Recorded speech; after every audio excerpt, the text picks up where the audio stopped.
Selamat bertemu kembali di dalam PA Online GKI Immanuel Malang, saudara-saudara. Hari ini kita akan bersama-sama kembali belajar dari firman Tuhan. Kita akan membaca dari Matius pasal yang ke-27 ayat yang ke-45 sampai ke-50.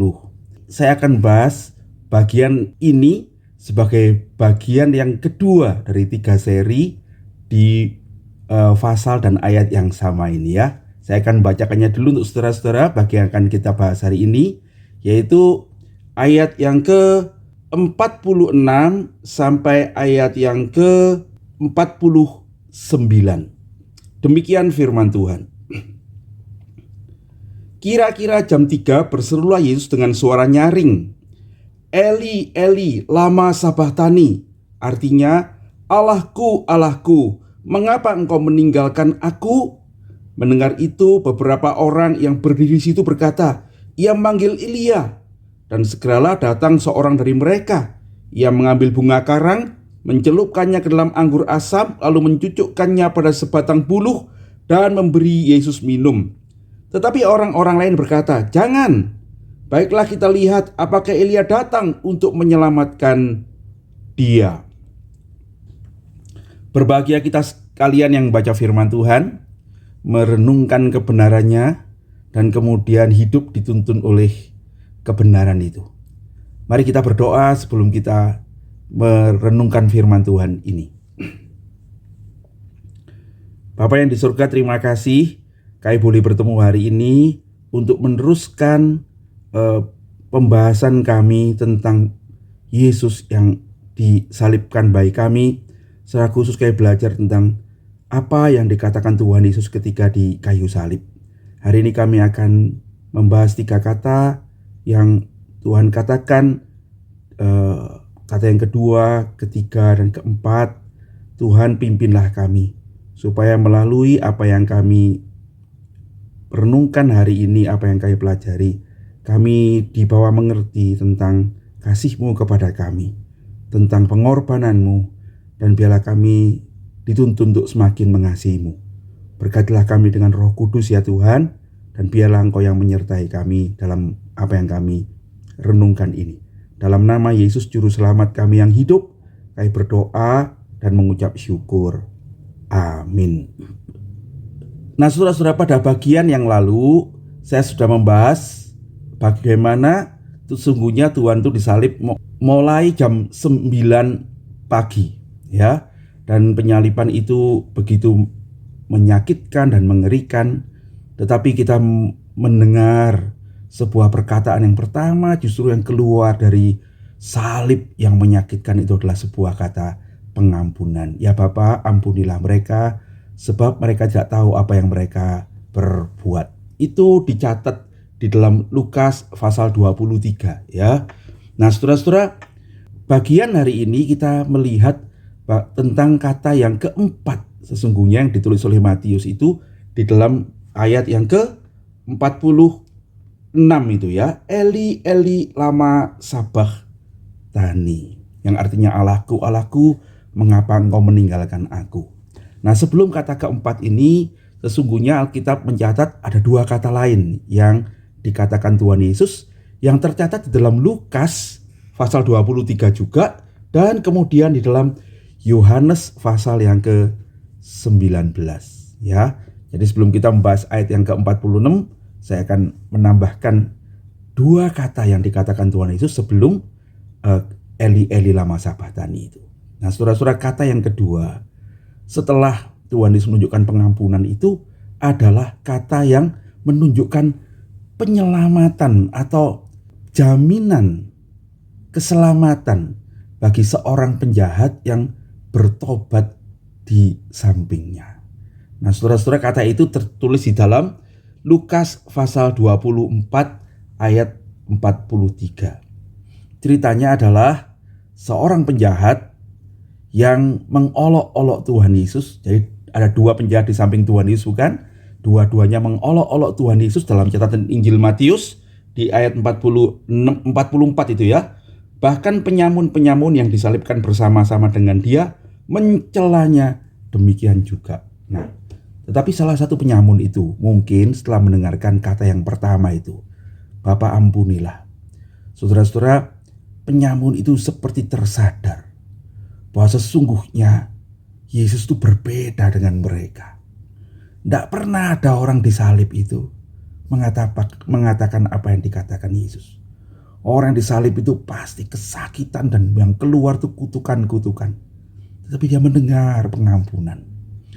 Dia melihat sebuah kasih yang dinyatakan. Dia melihat sebuah keagungan yang ditunjukkan oleh Yesus. Dan barangkali orang ini orang Yahudi, dan barangkali dia mendengar tentang Mesias, kita tidak tahu, tapi dari pernyataannya itu yang berkata, "Ya Tuhan, jikalau Engkau nanti datang sebagai Raja, ingatlah akan aku." Kita mengerti bahwa dia ada konsep Mesias karena dia menyebut Raja itu, ya.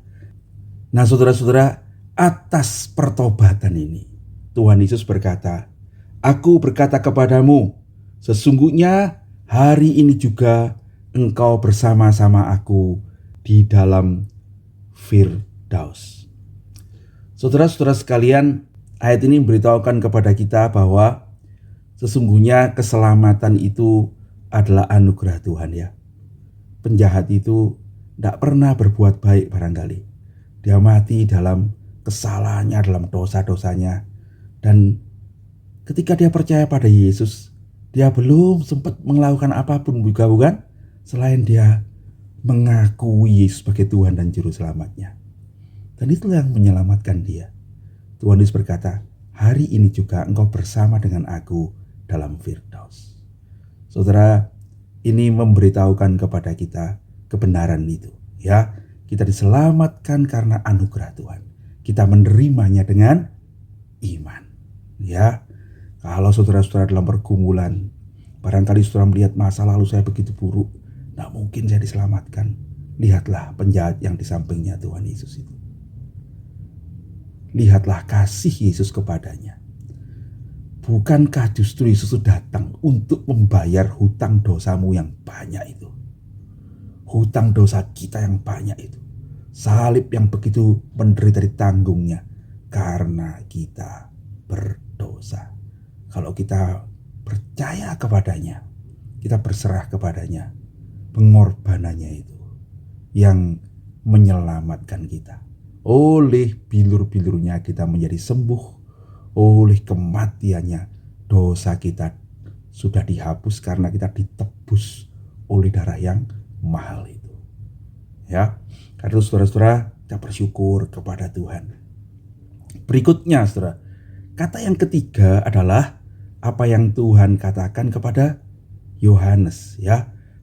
Di bawah kaki salib itu Tuhan Yesus melihat ada muridnya, Yohanes dan ibunya. Yohanes 19 ayat 26-27 berkata begini, "Ketika Yesus melihat ibunya dan murid yang dikasihinya di sampingnya, berkatalah ia kepada ibunya, 'Ibu, inilah anakmu.' Kemudian katanya kepada muridnya, 'Inilah ibumu.' Dan sejak itu murid itu menerima dia di dalam rumahnya." Saudara-saudara sekalian, murid yang dikasihi itu adalah Yohanes, ya. Kita mengerti begitu Yohanes menyebut dirinya. Dan cuma Yohanes menceritakan hal ini sebab dia mendengar perkataan itu secara langsung dari Tuhan Yesus. Jadi dari sini juga kita tahu bahwa Maria itu akhirnya tinggal bersama dengan Yohanes, ya. Ini juga memberitahukan kepada kita, nampaknya Yusuf sudah tidak ada lagi, sudah meninggal barangkali begitu, ya. Sehingga Yesus menyerahkannya kepada Yohanes. Nah, saudara-saudara, bagian ini memberitahukan kepada kita bahwa di kayu salib itu, di dalam penderitaan-penderitaannya, Yesus mengingat orang-orang yang mengasihinya, yang dikasihinya. Tuhan melihat orang-orang yang berduka ketika penyaliban itu, terutama ibunya dan murid-muridnya itu.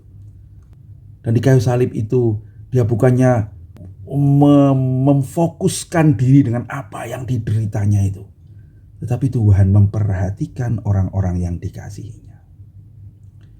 Dia memperhatikan ibunya dan menyerahkannya kepada Yohanes. Dia memperhatikan Yohanes dan dia meminta dia untuk menjaga ibunya. Saudara-saudara sekalian, betapa Tuhan itu mengajari kita untuk saling mengasihi.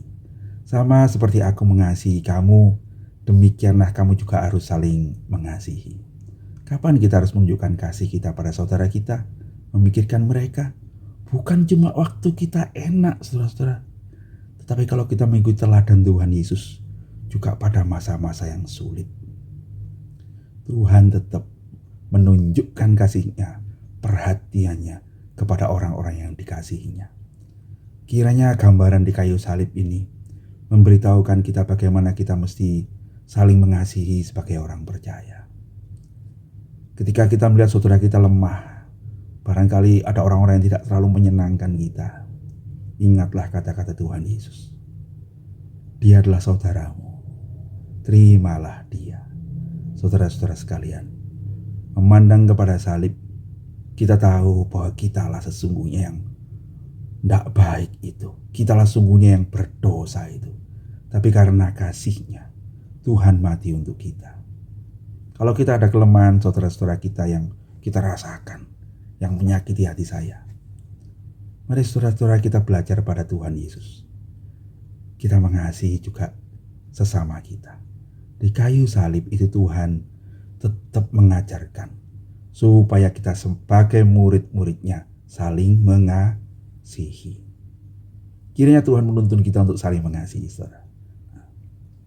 Nah sekarang saudara ya, kita akan perhatikan apa yang ditulis Matius. Nah kata yang keempat itu adalah apa yang dicatat oleh Matius ya. Matius 27 ayat ke-46.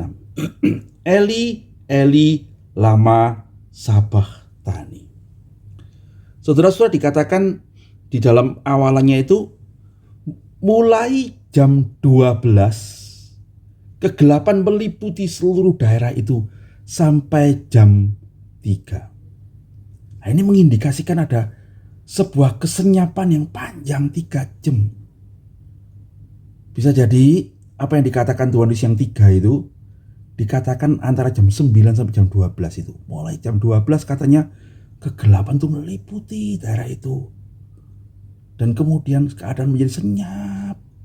Begitu ya, mungkin erangan-erangan dari penjahat di kiri kanan yang sakit.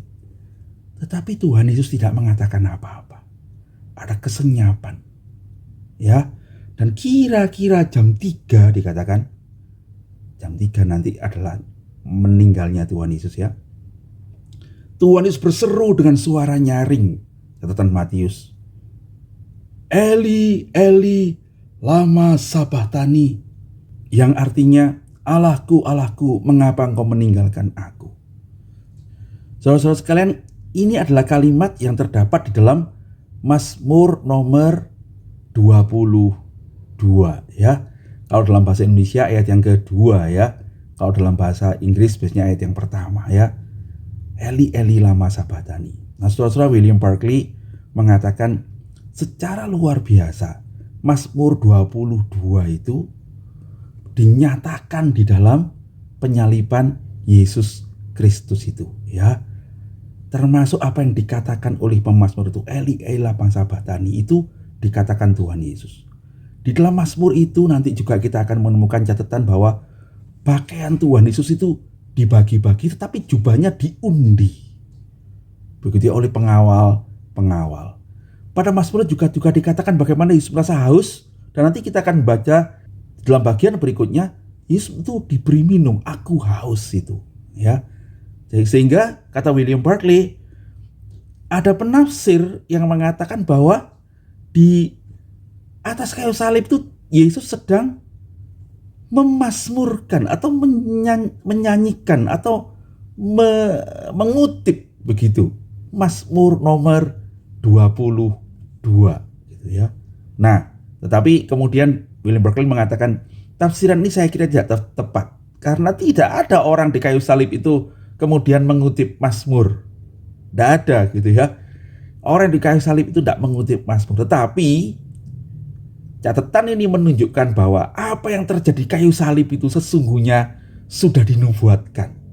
Begitu ya. Jadi bukan Yesus yang mengutip Mazmur, tetapi Yesus itu menggenapi apa yang dinubuatkan oleh para pemazmur itu, ya. Dan isinya itu saudara-saudara menunjukkan betapa barangkali itulah bagian yang paling sulit dari penyaliban bagi Tuhan Yesus.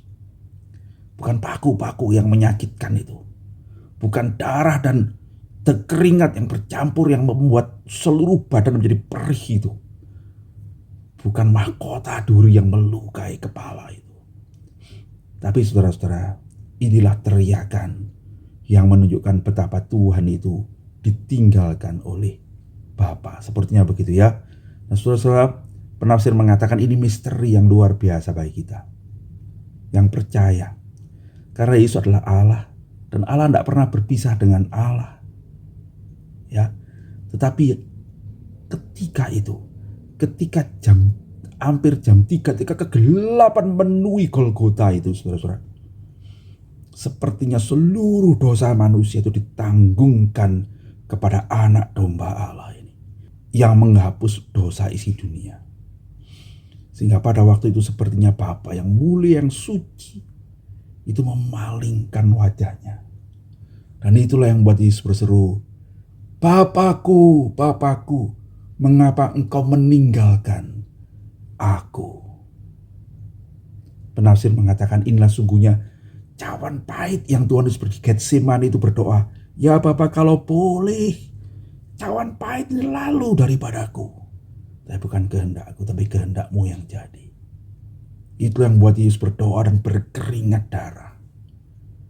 Tetapi Yesus menanggung semuanya itu. Hal yang tidak kita mengerti, tidak mungkin itu.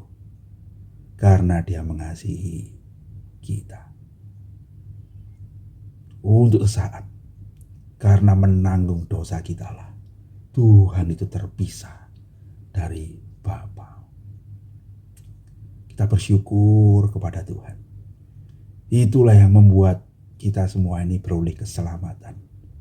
Karena Dia rela untuk melakukan sesuatu yang belum pernah terjadi. Sesuatu yang luar biasa. Dia rela terpisah dari keilahiannya demi kita menanggung hukuman dosa kita. Saudara-saudara, Pak William Barclay menambahkan satu hal lagi dalam buku tafsirannya ini. Dikatakan bahwa secara manusia, dia mengatakan ini adalah sesuatu yang luar biasa juga. Yaitu apa? Supaya kita mengerti, Dia mengerti pergumulan kita. Saudara-saudara, William Barclay mengatakan dalam pergumulan dia, dalam renungan dia merasa ini adalah apa yang bisa kita alami. Inilah titik puncak penderitaan manusia. Ketika orang itu mengalami persoalan penderitaan, sakit penyakit, ditinggal, dikhianati, saya pada titik tertentu hidupnya begitu gelap, dan apa yang dia rasakan? Tuhan itu tidak ada lagi. Tuhan meninggalkanku. Tuhan membuangku. Aku sendiri. Dia mengalami keputusasaan dan masuk dalam kegelapan yang paling gelap. Dan itulah pernyataan yang paling pahit ketika orang itu merasa hidupnya itu ditinggalkan Tuhan. Dan saudara-saudara, William Barclay mengatakan ketika Yesus berkata Eli, Eli lama sabachthani, itu memberitahukan kepada kita dia mengalami kegelapan yang paling gelap, yang paling berat, penderitaan yang paling sulit yang mungkin bisa kita alami. Dia melewatinya. Saudara-saudara sekalian, karena itu William Barclay mengatakan, karena itu saudara-saudara betapa kita bersyukur. Apapun pergumulanmu hari ini, percayalah Tuhan sudah merasakannya untukmu. Apapun apa yang kau alami yang membuat hatimu pahit, sakit hari ini, percayalah Tuhan mengerti. Sebab Dia sudah merasakannya di kayu salib. Tuhan karena kasih-Nya pada kita, Dia menjalani hidup sampai yang paling pahit, supaya Dia boleh berkata kepada kita, aku mengasihimu dan aku mengerti pergumulan-pergumulan dan penderitaanmu. Dan yang indah saudara-saudara, dikatakan setelah melewati semuanya itu, Matius itu mencatat di dalam ayat yang ke-50, Yesus berseru pula dengan suara nyaring, lalu menyerahkan nyawanya. Saudara-saudara sekalian, itu adalah akhir daripada penyaliban itu. Tuhan kemudian berseru dengan suara nyaring, yang nanti kita akan bahas apa itu, ya. Ada yang William Barclay mengatakan itu adalah tetelestai, artinya sudah genap, sudah selesai. Saya sudah menyelesaikan seluruh rencana Allah dalam kehidupan penyelamatan itu. Dan kemudian dia menyerahkan nyawanya. Bukan mati, saudara-saudara. Tetapi Alkitab, baik itu Yohanes, baik itu Markus, baik itu Lukas dan Matius berkata, Tuhan itu menyerahkan nyawanya. Dan dia mati. Saudara-saudara, kematian Kristus itu adalah kematian kemenangan, bukan kekalahan. Dia menebus dosa kita. Dia mengalami yang paling sulit dalam hidup kita. Tetapi dia mengalahkan semuanya. Kristus bukan hanya cuma mengerti pergumulan kita, tapi dia menuntun kita untuk beroleh kemenangan atas pergumulan-pergumulan itu. Berbahagialah kita yang percaya kepadanya. Pada bagian yang ketiga, saya akan bahas yang bagian terakhir ini, ya. Hari ini kita bersyukur untuk PA ini, Tuhan kiranya menolong kita hidup di dalam kebenarannya. Mari kita berdoa. Terima kasih Tuhan, kami boleh membaca firman-Mu, merenungkan kebenarannya. Kami bersyukur hari ini kami diingatkan akan kasih-Mu yang besar itu. Kasih yang menyelamatkan orang berdosa. Kasih yang mengajari kami bagaimana mengasihi sesama kami. Kasih yang memberitahukan kepada kami betapa besarnya harga yang sudah Kau bayar supaya kami beroleh selamat. Terima kasih Tuhan. Tuntunlah kami untuk mengasihi-Mu yang lebih dahulu mengasihi kami. Tuntunlah kami untuk hidup bagi-Mu yang lebih dahulu mati bagi kami. Terpujilah nama Tuhan. Tuntunlah kami semua untuk berjalan dalam kasih-Mu itu. Kasih yang pada akhirnya akan menuntun kami pada kemenangan. Dalam nama Tuhan Yesus, Juru Selamat kami yang hidup, kami berdoa dan mengucap syukur. Amin. Sampai bertemu kembali saudara-saudara. Tuhan Yesus memberkati.